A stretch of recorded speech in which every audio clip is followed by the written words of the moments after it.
Et justement, nous recevons Cathy Touré du service sport. Bonsoir Cathy. Bonsoir. C'est incroyable. Les éléphants de Côte d'Ivoire sont 10 favoris. Nous avons de très bons joueurs qui malheureusement n'ont pas du tout pesé cet après-midi contre le Nigeria.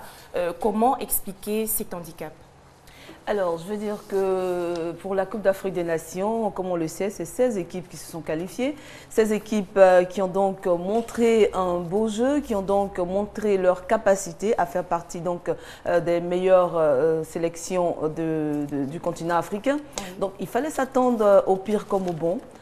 Toutes les équipes sont venues pour gagner. La Côte d'Ivoire a perdu, certes, mais je pense que ce n'est pas une fatalité. Les Ivoiriens ont fait ce qu'ils pouvaient et puis malheureusement, ils sont sortis au quart de finale. Voilà. Alors, on a un Didier Drogba passable contre le Togo, remplaçant face à la Tunisie et nettement moyen face aux Algériens. Pouvait-on flairer ce mauvais résultat aujourd'hui, vu que les éléphants ont montré beaucoup de points faibles dès le début de la compétition ? Si on pouvait le flairer, je ne peux pas vous dire exactement, mais c'est vrai qu'ils ont montré des points faibles, mais aussi on a vu des points forts des éléphants qu'on a découvert avec plaisir face à l'Algérie, de remonter 2 buts. Ce n'était pas évident dans le temps pour les éléphants de Côte d'Ivoire. Ils ont réussi. Il faut dire qu'ils ont bien caché leur jeu. Ils nous ont un peu trompés. On a en même temps cru, en même temps, souvent on n'espérait pas. Mais comme je le dis, voilà. Ils ont joué face à une très bonne équipe du Nigeria qui n'était pas forcément au-dessus dans le jeu, mais qui a été plus réaliste, il faut le dire, qui a été plus réaliste parce que vous avez vu aujourd'hui, on n'a pas reconnu les éléphants de Côte d'Ivoire qui étaient vraiment transparents dans ce match. Il n'y avait pas que Didier Drogba, il y avait aussi tous les autres joueurs comme Maestro, Gervinho, ceux qui, durant les 3 premiers matchs, avaient quand même donné confiance aux Ivoiriens. On n'a pas compris ce qui s'est passé aujourd'hui.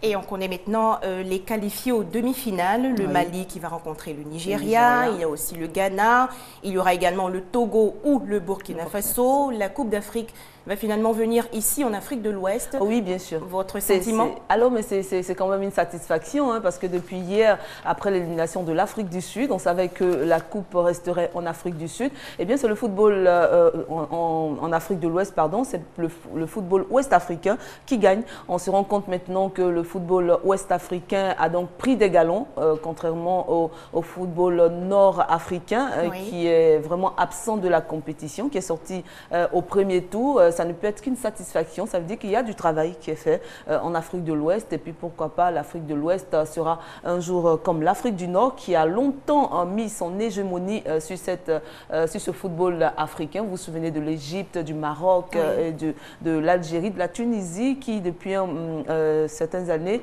ont mis quand même, ont fait la même mise sur le football africain. Et c'est autour de l'Afrique de l'Ouest, tout simplement. Voilà. Vous l'avez dit, il reste beaucoup à faire. Ici, en Côte d'Ivoire, il faut maintenant penser à la relève, à l'avenir. Une dernière question, faut-il laisser la place à la nouvelle génération ? Alors, il ne faut pas changer parce qu'on doit changer. Il faut changer parce qu'on a vu, on a repéré des talents comme Gervinho, comme les jeunes Abdou Razak, Koné Lassina. Vraiment, Traoré Lassina, ce sont des jeunes qui ont gagné leur place au sein de l'équipe nationale. Et puis, quand on parle des cadres aujourd'hui, peut-être que la retraite s'impose à eux, vu l'âge et puis le nombre de sélections et tout. Maestro, Didier Drogba et autres, Kolo Touré. On ne les chasse pas, mais ces jeunes gens ont gagné leur place au sein de l'équipe nationale et puis je pense que naturellement, ils vont s'imposer.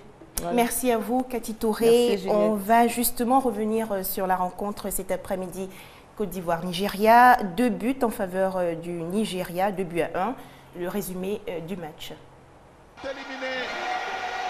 Le Nigeria a réalisé une grande performance en éliminant le grand favori de la CAN 2013, la Côte d'Ivoire, en quart de finale par 2-1. Les éléphants timides dans cette rencontre se sont retrouvés momentanément en début de seconde période. Les Nigérians, eux, en voulaient plus dans ce duel. Emmanuel Emenike a ouvert la marque pour le Nigeria à la 43e minute d'un tir puissant qui a surpris la défense et Kopa Barry. À la 50e minute, profitant d'une nette domination ivoirienne, Tioté Cheick inscrit le but de l'égalisation.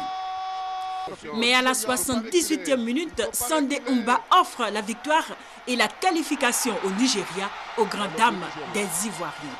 Le Nigeria retrouve ainsi d'autres aigles, ceux du Mali, en demi-finale de cette CAN 2013. Regardez cette équipe de Côte d'Ivoire, ils sont tous assis.